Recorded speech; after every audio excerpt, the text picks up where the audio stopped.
ចំណុចសំខាន់ដំបូងគឺភាគីទាំងពីរយើងបានឯកភាពគ្នាទៅលើបទឈប់បាញ់បន្ទាន់មួយដែលនឹងចូលជាធរមានចាប់ពីថ្ងៃនេះនៅម៉ោង 12 ថ្ងៃត្រង់ស្របថ្ងៃទី 27 ខែធ្នូឆ្នាំ 2025 នេះតទៅក្រោយពីបទឈប់បាញ់នេះយើងត្រូវបានអនុវត្តឲ្យបានពេញលេញក្នុងរយៈពេល72ម៉ោងដែលក្នុងនោះនឹងអាចឲ្យភាគីថៃមានលទ្ធភាពក្នុងការដោះលែងយោធិន18កម្ពុជា18រូបដែលបានជាប់នៅប្រទេសថៃអស់រយៈពេល151ថ្ងៃមកហើយបទឈប់បាញ់នេះក៏ស្របទៅតាមស្មារតីនៃសេចក្តីថ្លែងការណ៍នៅទីក្រុងកូឡាឡាំពួរដែលបានចុះហត្ថលេខានៅថ្ងៃទី26ខែតុលាឆ្នាំ2025នេះដែរគួរសមពីលើនោះ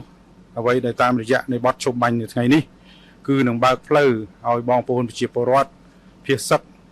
ដែលមានលំនៅឋានតាមតំបន់ព្រំដែននេះអាចមានលទ្ធភាពក្នុងការត្រឡប់ទៅរស់នៅលំនៅឋានរបស់ខ្លួនវិញអាចប្រកបមុខរបរក៏ដូចជាធ្វើស្រែចម្ការចំណុចដ៏សំខាន់មួយទៀតគឺកិច្ចព្រមព្រៀងនេះគឺមិនប៉ះពាល់ដល់ការ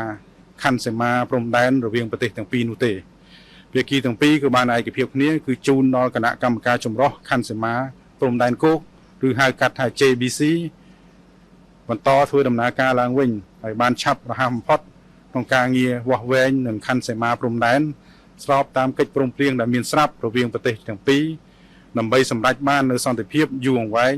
នៅតាមបន្ទាត់ព្រំដែនយើងចំណុចមួយទៀតគឺកិច្ចព្រមព្រៀងនៅថ្ងៃនេះគឺជាកិច្ចព្រមព្រៀងកម្រិតរដ្ឋមន្ត្រីការពារជាតិដែលជាការបន្តអនុវត្តអ្វីដែលបានឯកភាពគ្នាកន្លងមកចាប់តាំងពីថ្ងៃទី28ខែកក្កដាឆ្នាំ2025រួមទាំងសេចក្តីថ្លែងការណ៍រួមស្តីទី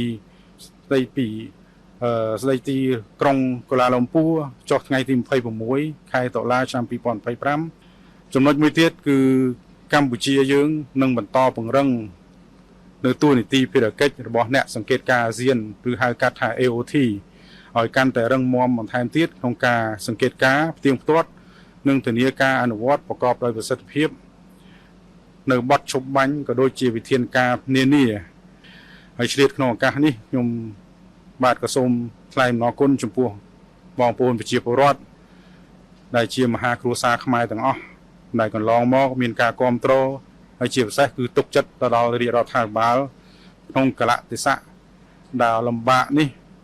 ហើយក៏សូមសម្ដែងនៅការសោកស្ដាយចំពោះបងប្អូនប្រជាពលរដ្ឋដែលបានបាត់បង់នៅសមាជិកជាទីស្រឡាញ់ក្នុងការប៉ះនឹងកិច្ចព្រំដែននៅពេលនេះផងដែរខ្ញុំសូមសម្ដែងនៅការសោកស្ដាយជាទីបំផុតចំពោះវីរៈកងទ័ពនិងនគរបាលក្នុងការពលីជីវិតក្នុងកំឡុងពេលព្រំដែននេះប៉ះនឹងកិច្ចនៅលើព្រំដែននេះហើយក៏សូមធ្វើការដឹងគុណ Jelajahi cara baru mendapatkan informasi. Download Metro TV Extend sekarang.